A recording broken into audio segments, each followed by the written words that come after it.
Here is a fully functioning people counter circuit, which is part 4 of our lab.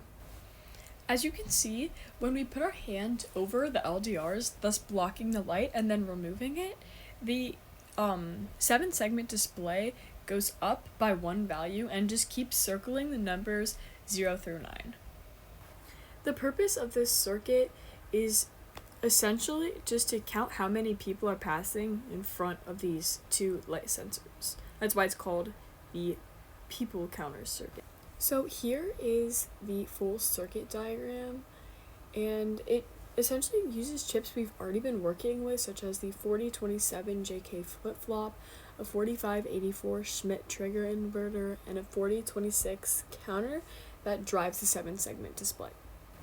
What this circuit is meant to do is basically whenever a person walks through, or here when we put our hand over top of the LDRs, they break 2 light beams, and the light-dependent resistors detect that change in light, and these small changes in voltage go through the Schmitt trigger gates, which clean up the signal into digital pulses, and those pulses feed right into the JK flip-flop, which figures out the direction that someone moved. And if these sensors are triggered in the correct order, then the flip-flop sends a signal pulse to the 4026 counter, and that pulse makes the 4026 increment the display by 1 number.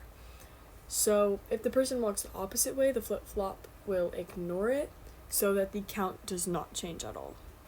As for the components, our LDRs, they work because their resistance drops when light is hitting them and rises when the beam is being blocked. So that change is actually what becomes our input signal. The Schmitt trigger, or the 4584, converts the change from the LDR into pulses, essentially allowing the digital chip to be able to read it. The JK flip-flop, or the 4027, compares which LDR triggers first. Only the correct sequence creates the output pulse on cue here. Then the counter, or the 4026, basically just every pulse at its clock pin increases the displayed count on the 7-segment LED from 0 to 9. Then the reset button clears the 4026 so the display goes back to 0. So basically, the LDRs are for movement, the Schmitt triggers are for the signals, the JK flip-flop is for direction, and the 4026 displays the count.